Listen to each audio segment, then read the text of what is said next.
Reaction में पहले मैं आपको अब ये बता देती हूँ कि हमने कैसे करना है। हमने ना यहाँ पे इसको 3 क्लासेस में पढ़ना है। 3 क्लासेस में किस तरीके से डिवाइड कर दिया है ताकि आपको और अच्छे तरीके से लर्न हो सके चीजें, एक सीक्वेंस में बनाने के लिए डिवाइड कर दिया है। फर्स्ट आपके पास होंगी रीअरेंजमेंट वाली रिएक्शंस, ऐसी नेमिंग रिएक्शंस जिसमें क्या हो रही है, रीअरेंजमेंट।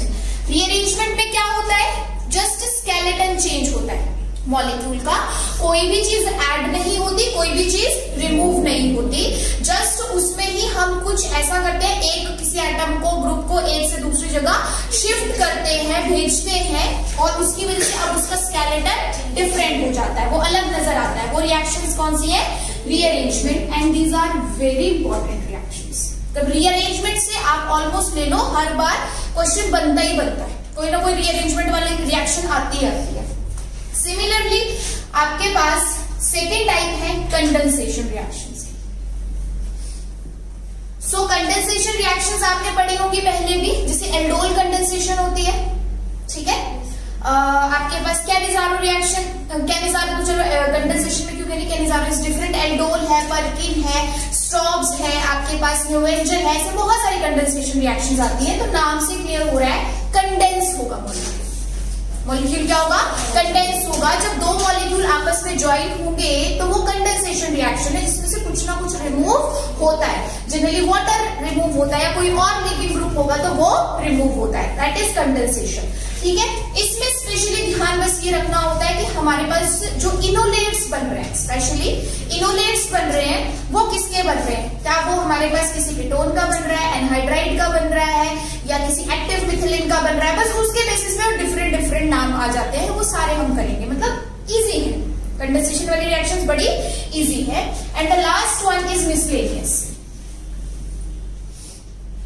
मिसलेनियस में हम वो वाली रिएक्शंस कवर करेंगे जिनका इन दोनों से लेना देना नहीं है, रीअरेंजमेंट या कंडेंसेशन से, उनको हम मिसलेनियस में रखेंगे। तो इस तरीके से आपके पास 3 मेजर कैटेगरीज रहेंगी नेमिंग रिएक्शंस की, जो हम 1 बाय 1 कवर करेंगे।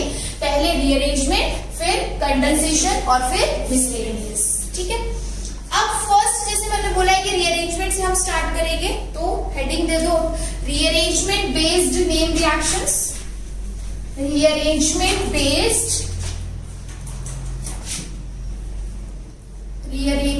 बेस्ड नेम रिएक्शंस या नेमिंग रिएक्शंस।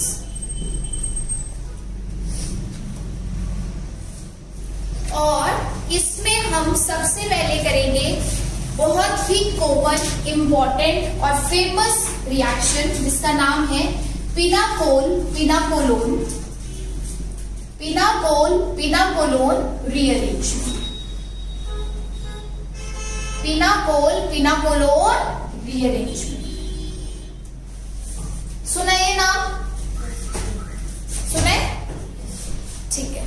तो पिनाकोल पिनाकोलोन रीअरेंजमेंट हमारे पास बहुत ही कॉमन, फेमस या जनरल रीअरेंजमेंट रिएक्शन है, और ये पूछी जाती है पेपर में। बस इसमें क्या है कि आपको पहचान में आना चाहिए। इसमें क्या, किसी भी नेमिंग रिएक्शन में सबसे इंपॉर्टेंट चीज है कि आपको पहचान में आना चाहिए। एक बार पहचान में आ गया कि इसकी जो रिएक्टेंट है, जो रिएजेंट कंडीशंस है, और जो प्रोडक्ट है, प्रोडक्ट चलो वो देख लेंगे हम बाद में।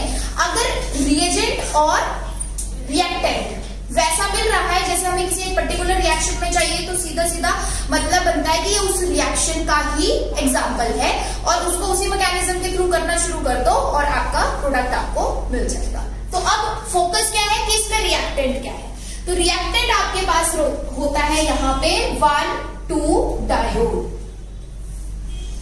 1,2-डायोल, it can be cyclic, it can be acyclic.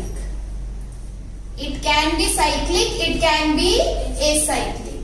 तो 1,2-डायोल चाहिए, चाहे वो किसी साइक्लिक सिस्टम पे है, चाहे किसी एसाइक्लिक सिस्टम पे है।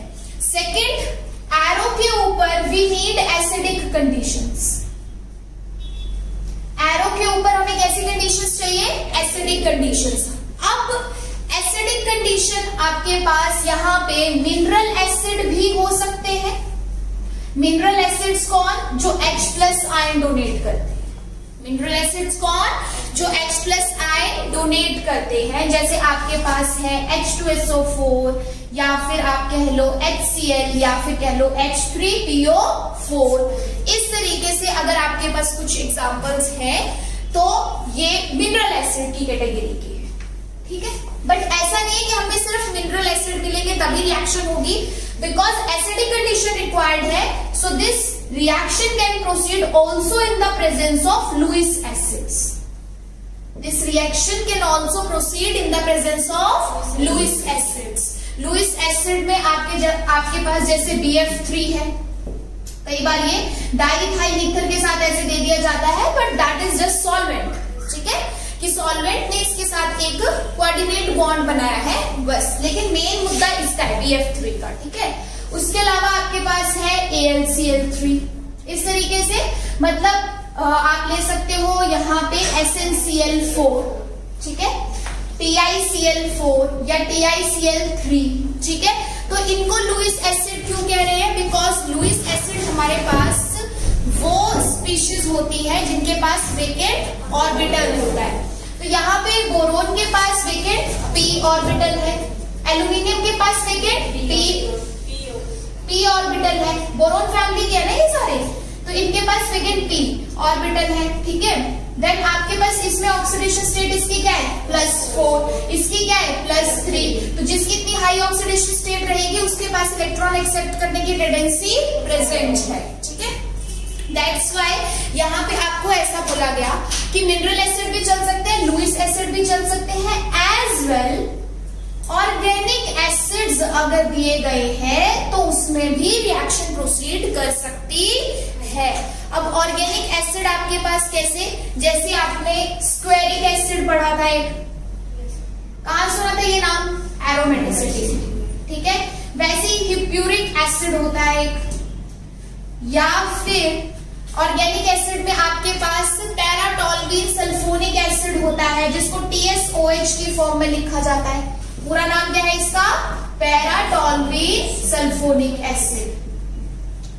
इस एसिड को ना कुछ बच्चे जब टोसाइल क्लोराइड दिया होता है उसके साथ कंपेयर करते हैं। TSOH दिया होता है, उनको लगता है कि OH की OH की प्रोटेक्शन होगी, OTS बन जाएगा, लेकिन वो तब बनता है जब TS क्लोराइड होता है। जब TSOH दिया it means acidic conditions are given, it is not for the protection of alcohol. तो इन दोनों का डिफरेंस ध्यान में रखना है। TSOH दिया तो एसिडिक कंडीशन, TSCl दिया है, कोई लिविंग ग्रुप दिया है, तब एल्कोहल की प्रोटेक्शन, ठीक है। ये ऑर्गेनिक एसिड के आपके पास एग्जांपल है।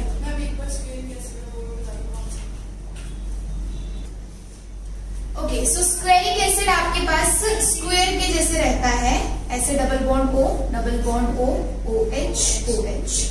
ये कहा जाता है कि जो हमारे पास कन्वेंशनल एसिड है उनसे भी बहुत ज्यादा स्ट्रॉन्ग एसिड होता है स्क्वेरिक एसिड। एक ऐसे ही डेल्टिक एसिड भी रहता है हमारे पास ऑर्गेनिक एसिड की कैटेगरी में, बट वो कैसे दिखता है? डेल्टा के जैसे दिखता है। तो इसके पास जो ये यहाँ पे प्रोटॉन्स हैं, ये इन प्रोटॉन्स को बड़ी आसानी से डोनेट कर सकता है।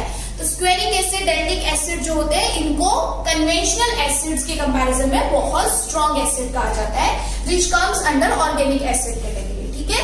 तो ये तीनों मैं यहाँ पे क्यों बता रही हूँ? ये तीनों मैं इसीलिए बता रही हूँ कि आपको सिर्फ फोकस करना है कि acidic condition is required. Acidic condition is required, either it comes under mineral acid और लुईस एसिड और ऑर्गेनिक एसिड। कैसा भी दिया है ये रिएक्शन हो जाएगी, बस आपके पास सबस्ट्रेट में क्या होना चाहिए? 1,2-डाइol, ठीक है। अब रीअरेंजमेंट कैसे होगी वो तो एग्जांपल और मैकेनिज्म के थ्रू समझ आएगा आपको, बट साथ के साथ ही मैं आपको यहाँ पे सेमीपिनाकोलोन की भी लिखवा रही हूँ कंडीशंस। देन हम दोनों एग्जांपल्स करेंगे ताकि आप डिफरेंशिएट भी कर सको कि पिनाकोल कौन है और सेमीपिनाकोलोन कौन है, ठीक है। तो पहले दोनों की हम कंडीशंस लिख लेंगे, उसके बाद एग्जांपल्स करेंगे और बहुत सारे एग्जांपल्स करने हैं हमें ताकि हर केस क्लियर हो जाए, ठीक है। तो सेकंड आप यहाँ पे नेमिंग रिएक्शन के लिए लिख दीजिए सेमीपिनाकोल रीअरेंजमेंट। वैसे तो